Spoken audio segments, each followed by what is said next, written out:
Ladies and gentlemen, the Goblin Tank. And last I left off, before we just talk about the tank, the base. Uh, I did a little groundwork, and what I like to use for groundwork is pretty much paper mache, but it's shredded paper mache, and you'll be able to get that at any craft store. It's in a fine pulp, mixes with water, and the only thing with paper mache, it has a tendency it wants to curl. So to fix that, all you need to add is a little bit of wood glue. White glue does work. Wood glue just seems to me works a little bit better. Mix a little bit of water to get it where you can mold it and shape it, and a little bit of wood glue in there just to make it bind real good. And then I always sprinkle in a little bit of sand for texture. And the reason I use the paper mache is, to me, it gives it that nice uh, hard ground look, like cracks in the earth.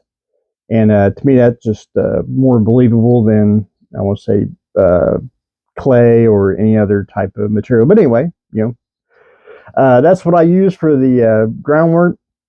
I drilled a little hole for the palm tree and stuck it in the base and wrapped around the celluclare, another word for paper mache that you can buy celluclare. Takes 3 or 4 days to dry. I mean, it's a very thin layer, but it basically dries from the outside in, and then gets real rock hard. You can paint it any way you want, dry brush it, and also if you want to put a little kitty litter in it, it actually absorbs the moisture, dries a little bit faster, and gives you a little more rocky terrain. Not going to do I want to say beach with the palm tree. I want to try to do a little dirt and sand, if you will, for the tank to, not really a desert, or excuse me, beachfront, but uses something a little extra on there.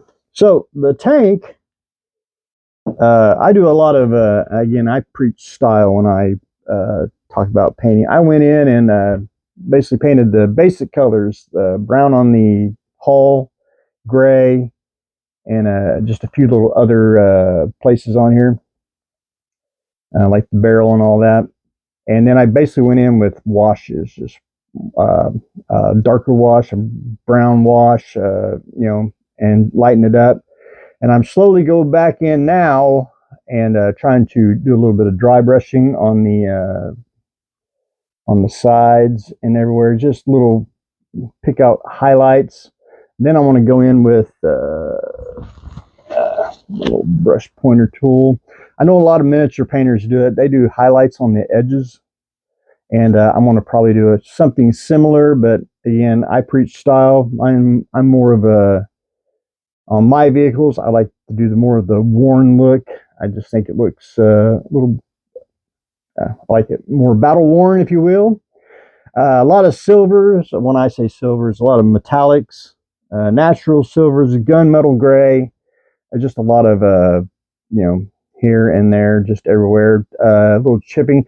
And the tank is just about done. I got just a little bit more, but I wanted to show the base before I get that painted. And basically, this is going to be painted a flat earth, and then again, washes, dry brushing. And I went ahead and painted the palm tree while I was doing the browns, killing two birds, one stone there.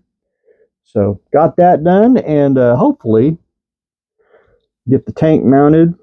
And one thing that I do, and I know probably a lot of people don't necessarily do it.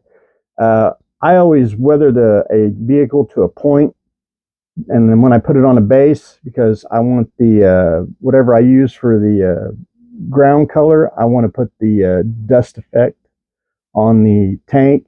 So whatever color I use for the base, I want it for the tank, and that's why I kind of stop at the weathering to a point. Once I get the base color painted, then I can see the colors and start putting on the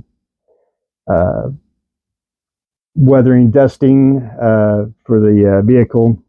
That way it blends in. You don't want to weather something and then put it on a base with totally different, which might look cool, but Anyway, that's my crazy method of doing it. But anyway, that is what I got going on today, ladies and gentlemen. The Goblin Tank, just about done, as in weathering and detail painting, and we are working on the base, and then hopefully once we get the base done, we can start little cat guy there. So that's what we got going on today, ladies and gentlemen. Stay tuned for next exciting episode.